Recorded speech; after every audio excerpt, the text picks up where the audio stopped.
এজন্য চেষ্টা করি আমি তাদেরকে যেমন কথা বলি আপনাদেরকে নিয়ে একটু কথা বলার চাই, কারণ আপনাদেরও তো হক আছে, ঠিক কিনা? বিসমিল্লাহির রাহমানির রাহিম ওয়াত-তিনি ওয়াজ-জাইতুনি ওয়া-তুরি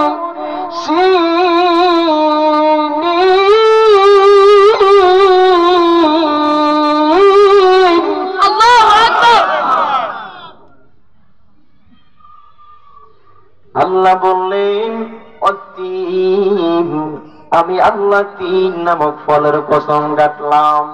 আল্লাহ বললেন অজাইতুন আমি আল্লাহ জাইতুন নামক ফলের কসম কাটলাম। দুইজন ভাই দুই বন্ধু একজন আরেকজনের সঙ্গে লাগায়া দিছে ঝগড়া, একজন আরেকজনের উপরে হাত তুলেছে মারামারি করার জন্য।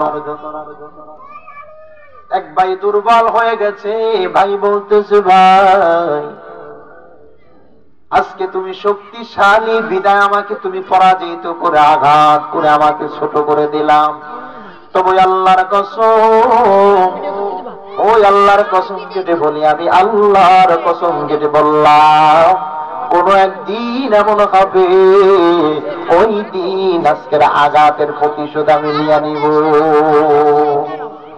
বলে কিনা? আল্লাহ যখন কসম কাটেন আল্লাহ মানুষের কসম কাটেন না। আল্লাহ যখন কসম কাটেন আল্লাহ ফলের কসম কাটেন। ওয়াত-তিনি ওয়াজ-জাইতুন ওয়া-তুরি সিনি আল্লাহ কসম কাটলেন সিনাই নামক পর্বতের কসম। আল্লাহ কসম কাটলেন ওয়াগাদাল বালাদিল আমিন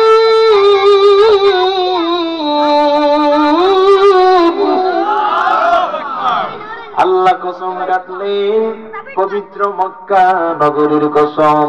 বলে কারণ কি? পবিত্র মক্কা নগরী এমন একটা জন্মভূমি নবীজির, পবিত্র মক্কা নগরী এমন একটা জমিন যেই জমিনে মারামারি আল্লাহ হারাম বানায় দিয়েছে, যেই জমিনে কোন রক্তপাত হারাম, যেই জমিনে কোন খুনাখুনি চলবে না, ওই জমিনটা আল্লাহর কোরআনের মধ্যে জানায়া দেওয়া হাযাল বালাদিল আমিন।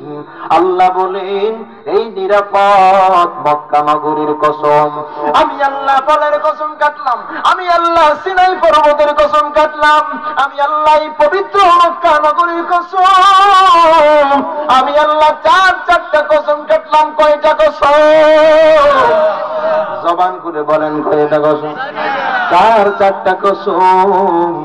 আমার আল্লাহ চারটা কসম কেটে আমার আল্লাহ বললে লাকাদ খালাকনাল ইনসান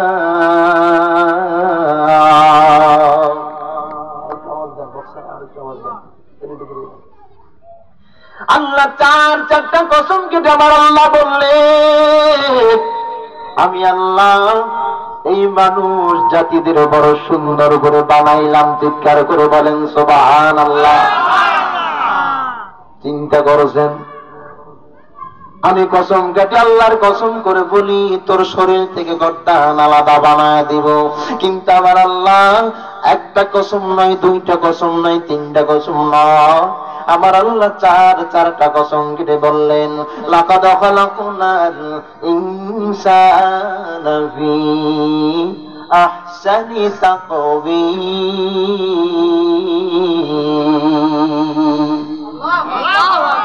জবান তালা মেরে আছে অনেক সুন্দর করে সমস্যার বলেন আল্লাহু আকবার।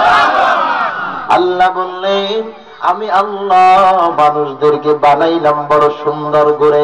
শুধু এখানেই ক্ষান্ত নয়, আল্লাহ বললেন আমি আল্লাহ মানুষদের বানাইলাম বড় আদর করে।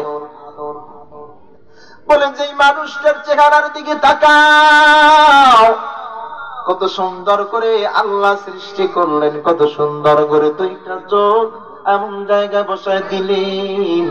বান্দা ফুটবল খেলে, ফুটবল খেলে, ফুটবল যদি এই যে লেগে যায় ওই চোখ দুইটা এমন জায়গায় আল্লাহ বসায়া দিলেন, উপর থেকে এমন ছাউনি, এমন সানসেট, এই সানসেটে লেগে বল আলাদা হয়ে যাবে, চোখ দুইটা নিরাপদ থেকে যাবে। সুবহানাল্লাহ। আল্লাহ এমন জায়গায় দুইটা কান বসায়া দিলেন, বান্দা দুইটা সাইডে দুইটা কান, বান্দা হাঁটতেছে উসাট খেয়ে পড়ে গেছে, একটি লাঠির আঘাত এই কপালে লেগেছে, কান দুইটা যদি সামনে থাকতো ওই লাঠি কপালে না লেগে কানের মধ্যে ঢুকে যাইতে পারত। বান্দা কত সুন্দর চেহারা পেয়েছে, তবু বান্দার জবান থেকে শুকরিয়ার আওয়াজ নাই, বান্দার জবানে শুকরিয়ার আওয়াজ নাই। অথচ বান্দা রাস্তা দিয়ে পথ চলে, তাকায়া দেখে কত অন্ধ মানুষ হাত পেতে দেয়, তাকায়া দেখে কত মানুষ দুইটা পাও নাই, তাকায়া দেখে কত মানুষের দুইটা হাত নাই। আজকে কত মানুষ হাত নাই পাও নাই এরকম রাস্তায় গড়াগড়ি মারে, আর মানুষের কাছে হাত পেতে বেড়ায়, আছে না নাই? তোরে বানাইল সে জান, তুই ভুইলা রইলি তারে, ও তোর সব প্রয়োজন, ও তোর সব প্রয়োজন পূরণ করেন যিনি, তবু তারে ভুলিস কেমন করে, তোরে বানাইল সে জান, তুই ভুইলা রইলি তারে, তোরে বানাইল সে জান, তুই ভুইলা রইলি তারে। কত সত্য না মিথ্যা? বান্দা কামাই রুজি রোজগার করে, আজকে সন্তান, সন্তান যেই টাকা বাবার কাছে দেয় ওই সন্তানের দামটা বাবার কাছে বেশি না কম? যেই সন্তান কামাই রুজি রোজগার করে টাকা বাবার হাতে দেয় না, ওই সন্তানের দাম বড্ড কম হয়ে যায়। বাবা হোক মা হোক, যেই সন্তান বাবাকে খুশি রাখে, বাবা সন্তানের উপরে রাজি থাকে, ঠিক কি ঠিক না? বান্দা আল্লাহ আমাকে বানাইলো, বান্দা আল্লাহ তোমাকেও বানাইলো, অথচ তুমি তাকায়া দেখো এই জমিনে আমি চলি জুব্বা গায়ে দিয়ে, তোমার গায়ে জুব্বা নাই। আমি মাথায় দাঁড়িয়ে, মাথায় টুপি, মুখে দাঁড়িয়ে নিয়ে চলি দুনিয়ার জমিনে, অথচ তোমার মাথায় টুপি থাকে না, তোমার মুখে দাঁড়িয়ে থাকে না। বলে তুমি যেই সূর্যের আলো ভোগ করো, আমি সেই সূর্যের আলো ভোগ করি, আমি যেই চন্দ্রের আলো ভোগ করি, তুমি সেই চন্দ্রের আলো ভোগ করো, তুমি যে বাজার থেকে বাজার করো, আমি সেই বাজার থেকেই বাজার করি। বলে তফাৎটা কি? আল্লাহ বলেন ফারিকুন ফিল জান্নাহ, তফাৎটা হলো আমার আল্লাহ দুইটা রাস্তা বানায় দিলেন। কয়টা রাস্তা? দুইটা রাস্তা, একটা রাস্তা জান্নাতের আর একটা রাস্তা জাহান্নামের। জান্নাতের রাস্তা নিয়ে যে আগাইতে যায়, আল্লাহ বলেন আমি আল্লাহ তার জন্য নামাজটা সহজ করে দেই না কঠিন? সবাই বলে না? আল্লাহ বলেন যে নাকি আমাকে পাওয়ার জন্য এক হাত অগ্রসর হয়, আমি আল্লাহ তার দিকে দুই হাত আগায়া যাই। সুবহানাল্লাহ। আল্লাহ বলেন যে নাকি আমার দিকে হেঁটে হেঁটে আগায়, আমি আল্লাহ তার দিকে হেঁটে আগাই না, আমি আল্লাহ তার দিকে দৌড়ায় আগাই। আমি আল্লাহর দয়া কেমন জানো? আল্লাহ বলেন কুল্লা ইবাদিয়াল্লাযীনা আসরাফু আলা আনফুসিহিম লা তাকনাতু মির রাহমাতিল্লাহ।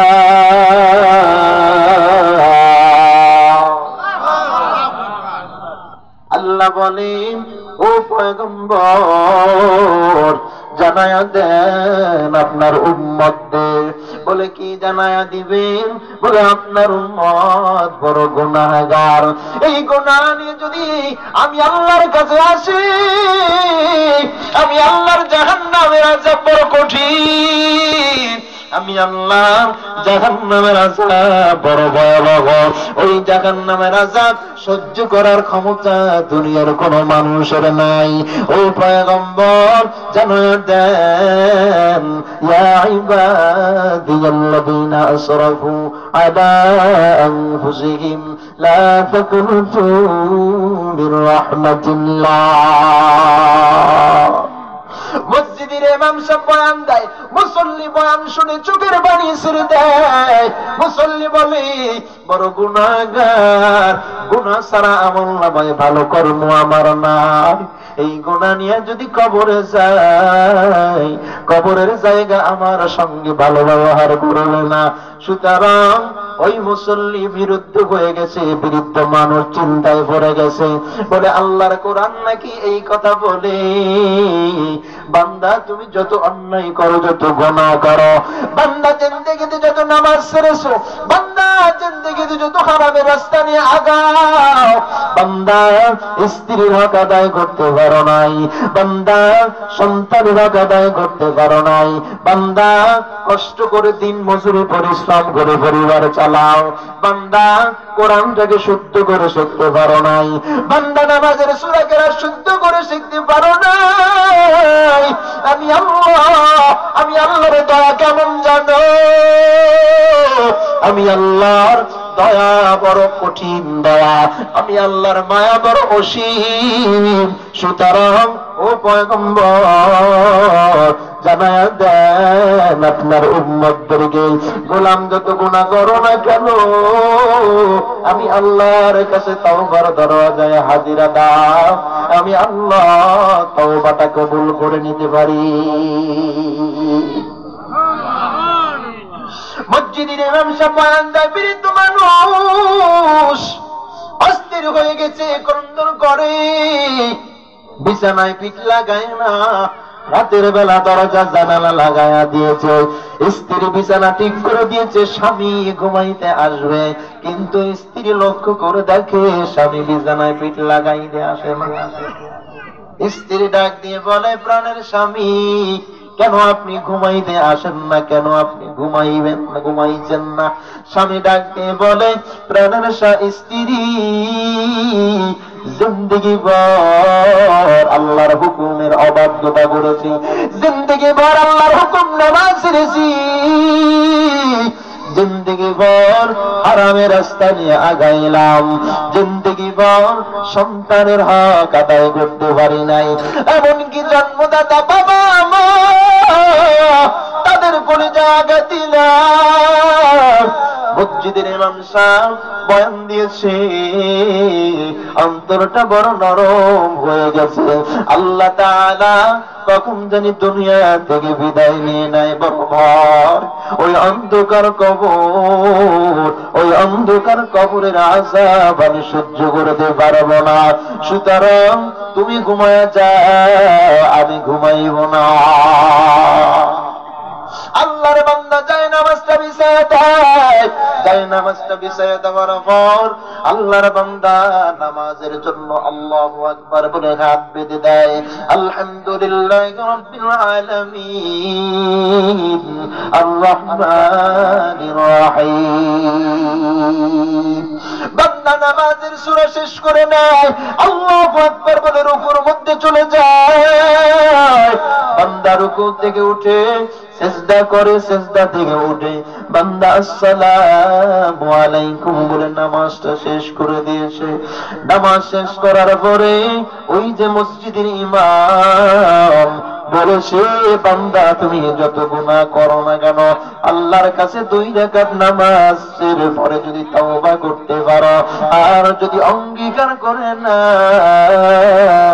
ও আল্লাহ আর জীবনে নামাজ ছাড়ব না, ও আল্লাহ আর সন্তান স্ত্রীর হক নষ্ট করব না, ও আল্লাহ জন্মদাতা বাবার কোন জায়গা দিব না, ও আল্লাহ মায়ের কোন জায়গা আঘাত দিব না, আল্লাহ আমি গুনাহগার, আমার জিন্দেগীর গুনাহগুলো আপনি মাফ করে দেন।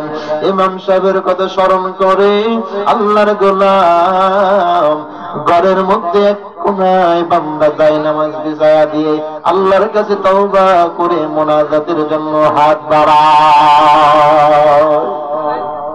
আল্লাহর বান্দা হাত বাড়ার চিৎকার করে বলে, ও আল্লাহ, জিন্দেগিতে অনেক মানুষের স্বার্থ দেখলাম, স্ত্রীর স্বার্থ দেখলাম, সন্তানের স্বার্থ দেখলাম, আপন ভাইয়ের স্বার্থ দেখলাম, আপন জন্মদাতা মা, জন্মদাতা বাবা, এমন আসি সন্তান যদি টাকা পয়সা সঠিকভাবে বাবা মার হাতে তুলে না দেয়, সন্তান কোনো কোনো সময় বাবা মার অপ্রিয় সন্তান হয়ে যায়। কথা ঠিক কিনা? স্ত্রীর হাতেও যদি স্বামী কষ্ট করে যদি দৈনন্দিন টাকার হিসাব না দেয়, এমন স্ত্রী আছে স্বামীকে মন থেকে ভালোবাসতে পারে না, এরকম আছে। বান্দা আজকে নিরুপায় হয়ে গেছে, আল্লাহর কাছে হাত দুখানা বাড়ায়া দিয়েছে। এই গত কিছুদিন আগের ঘটনা, 2008 বা 9 সালে পিলখানায় যে বিডিআর হত্যা হয়েছে, ওই বিডিআর হত্যার পিছনে যারা আসল শয়তান, আসল শত্রু ছিল, সন্ত্রাসী ছিল, তাদের নামে মামলা হয় না। একটা নির্দোষ নিরপরাধ মানুষের নামে না মামলা হয়ে গেল।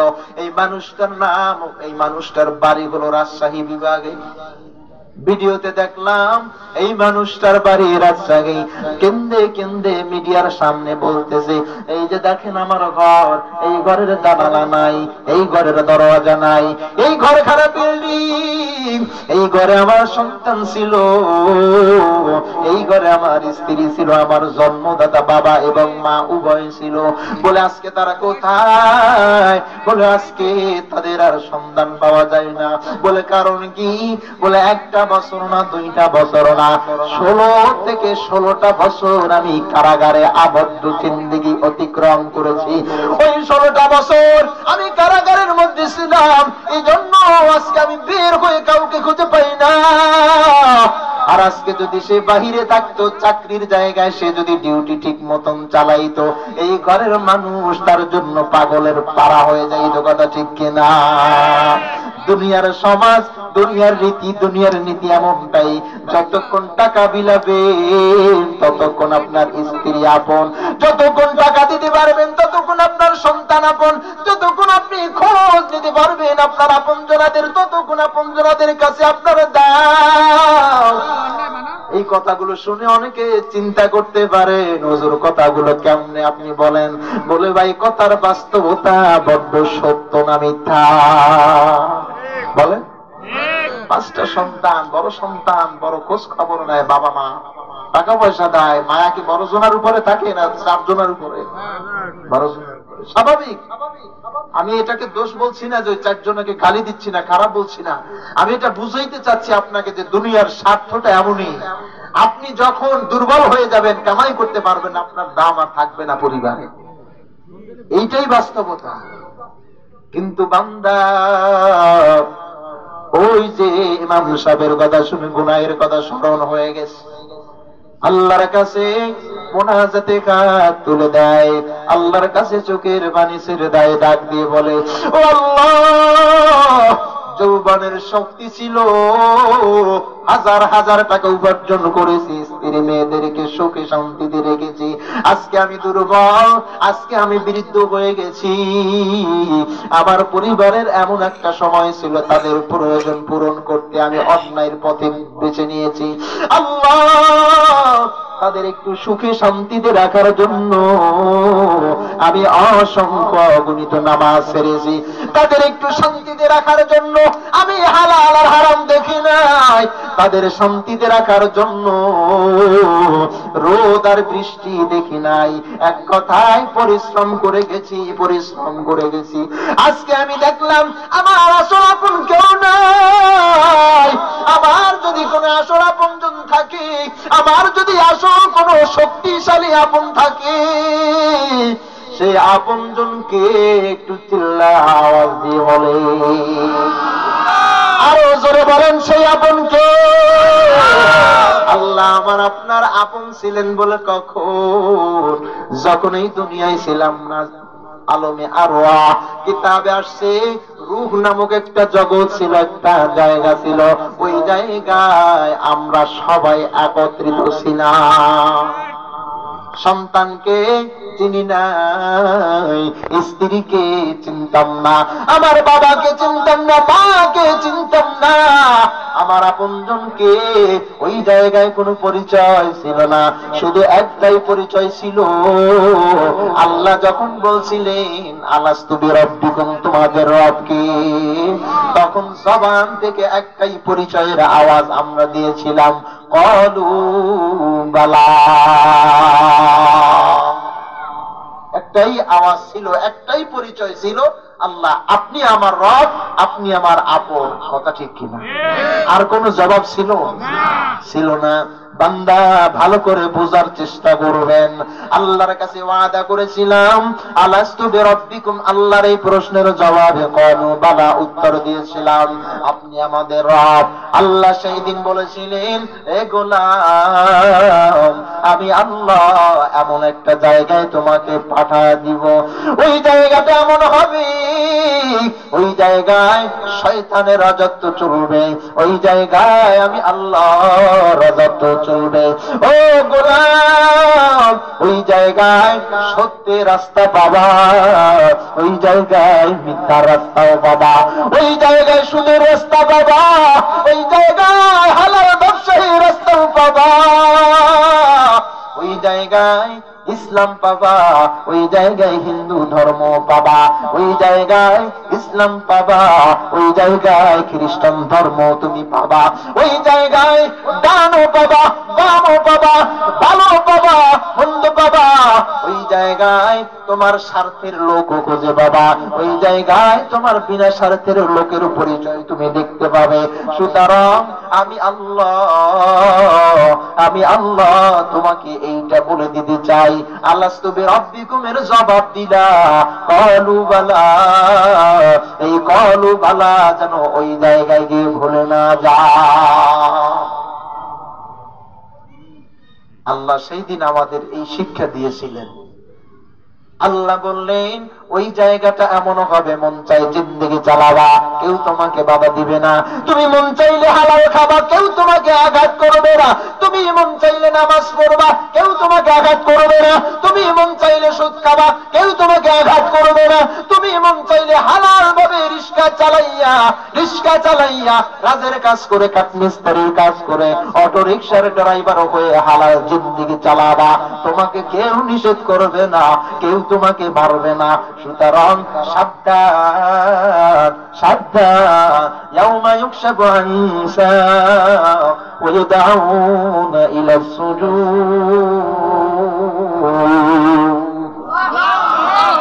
আমি আল্লাহ সাবধান করে দিলাম। বলে কোন দিনের সাবধান?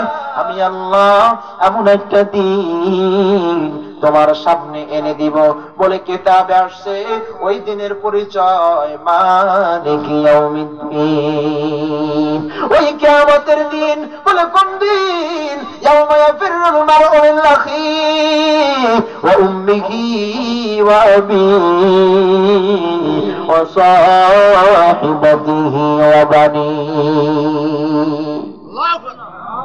আল্লাহ বললেন ওই দিন। বলে কোন দিন? আজকে যে সন্তানকে খুশি রাখার জন্য আজকে আল্লাহকে আলাদা করে দিলা, আজকে যে স্ত্রীর খুশির জন্য আল্লাহর সম্পর্ক থেকে নিজেকে আলাদা করে দিলা, ওই দিন এই স্ত্রী আপনার কোনো উপকারে আসবে না। বলে ওই দিন যে সন্তানের জন্য জিন্দেগি শেষ করেছে, ওই দিন ওই সন্তান কোনো উপকারে আসবে না। ইয়াউমা ইয়াফিরুল মারউ মিন আখিহি, আল্লাহর সেই দিন ওয়াদা হয়ে যাবে, আল্লাহর ওয়াদা হয়ে যাবে। লিমানিল মুলকুল ইয়াউম, আল্লাহর ওয়াদার হয়ে যাবে। আজকের বাদশাহী শাসন করনেওয়ালা কই? আজকে সেই ধনীওয়ালারা কই? আজকে সেই নেতাগুলা কই যারা কোরআনের মাহফিল বাধা দিয়েছে?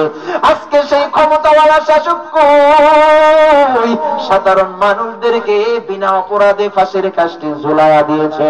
আজকে সেই অহংকারী মানুষগুলো কই যাদের চামড়াটা সাদা সুন্দর চেহারা, কালো মানুষ দেখলে পরে টিটকিরি মেরেছে? আজকে সেই মানুষগুলো কই যে মানুষগুলো সুস্থ সবল ছিল, ওই মানুষগুলো রাস্তা দিয়ে হেঁটে যাইত, একটা অঙ্গহানি পঙ্গু মানুষকে, অন্ধ মানুষকে অবজ্ঞার নজরে খারাপ ভাষা নিয়ে ব্যবহার করত। আল্লাহ বলবেন লিমানিল মুলক, আল্লাহ বলবেন আজকে ঘোষণা হয়ে যাবে ওই সেই মানুষগুলো কোথায়? আল্লাহর ওয়ার্ডার শুনে সমস্ত হাসরের মানুষগুলো তরতর করে কাঁপতে থাকবে, সমস্ত মানুষগুলো তরতর করে কাঁপতে থাকবে। সবাই গুনাহের কারণে দরাদরি ছুটাছুটি করবে। চন্দ্রটা সূর্যটা মাথার অন্ধকার দুপুরে হাজির হয়ে যাবে, পায়ের জমিনটা হয়ে যাবে তামার। ওই দিন আল্লাহর ওয়াদার হয়ে যাবে يوم يكشف عن ساق ويدعون إلى السجود وهم سالمون।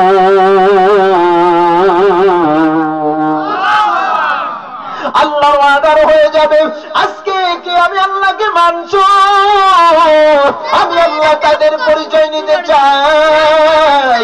আজকের দিনে যে আমি আল্লাহকে মানো নাই, আমি আল্লাহ তাদেরও পরিচয় নিতে যাই। বলে সাবধান, আমি আল্লাহকে যে মানছো, আমার প্রশ্নের জবাবে কিছু মানুষ হা বলবে। আল্লাহর অর্ডার হয়ে যাবে, আল্লাহ বলবেন কে আমাকে মানছো? আল্লাহর অর্ডার হয়ে যাওয়ার পর সমস্ত মানুষগুলো সেই দিন বলবে আল্লাহ আপনাকে আমরা সবাই মানছি, আমি মানছি, আমি মানছি, আমি মানছি। আল্লাহ সেই দিন জাহান্নামী কারা হবে, আল্লাহ সেই দিন জান্নাতি কারা হবে, এই তফাৎটা করতে পারবেন না। বলে কারণ কি? কোন মানুষ জবান থেকে ওই দিন সত্য বলবে না, সবাই কিছু মানুষ সাথে মিথ্যা বলবে। বলে কারণ আল্লাহ বলেন ওয়ামতাজুল ইয়াওম, ওই দিন নেককার যারা হবে তারা আগে চলতে থাকবে, বদকার যারা হবে, গুনাহগার যারা হবে তারা নেককারদের পিছনে পিছনে আস্তে আস্তে করে হাঁটতে থাকবে। বলে কারণ বলে নেককার আর বদকার সমস্ত হাসরের মানুষগুলো জাহান্নামের ভয়াবহতা দেখবে, সমস্ত হাসরের মানুষগুলো জান্নাতের নাজ নিয়ামতের সুঘ্রাণ দেখতে থাকবে, বুঝতে থাকবে, শুনতে থাকবে। ওই দিন নেককার যারা তারা আগে যাবে, গুনাহগারের দল তাদের পিছনে পিছনে হাঁটতে থাকবে, হাঁটতে থাকবে। আল্লাহর সেই দিন অর্ডার হয়ে যাবে ওয়ান্তাজুল ইয়াওমা আইয়ুহাল মুজরিমুন।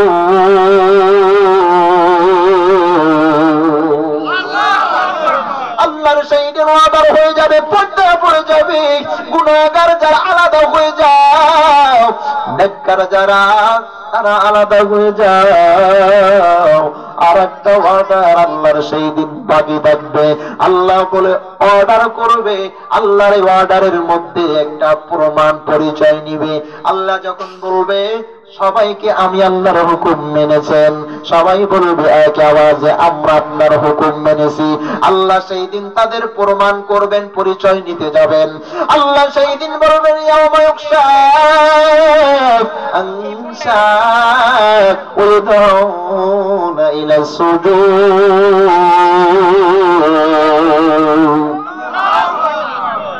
আল্লাহ বলবে আজকে প্রমাণ হয়ে যাবে, আজকে আমি আল্লাহর কাছে পরিচয় দাও। কে আমি আল্লাহকে মানছো তারা সিজদায় ভরে যাও, কে আল্লাহকে আমি আল্লাহকে মানছো তারা আমি আল্লাহ এই জমিনে সিজদার জন্য মাথাকে অবনত করে দাও। কিতাবে আসছে, আল্লাহর কোরআন বলে ইয়াউমা ইউকশাফু আন সাক ওয়া ইউদাউনা ইলা সুজুদ, সিজদা দেওয়ার জন্য সমস্ত হাসরের মানুষগুলো নিয়াত করে দিবে। সমস্ত মানুষগুলো সিজদা দেওয়ার জন্য আগে রুকুতে চলে যাবে। রুকুতে যখন চলে যাবে, কেউ যাবে রুকুতে, কেউ যাইতে পারবে না। বলে কারা যাবে সেই দিন রুকুতে? বলে যাদের কানে আযানের আওয়াজ। আল্লাহু আকবার, আল্লাহু আকবার, আশহাদু আল্লা ইলাহা ইল্লাল্লাহ, আশহাদু আন্না মুহাম্মাদার রাসূলুল্লাহ।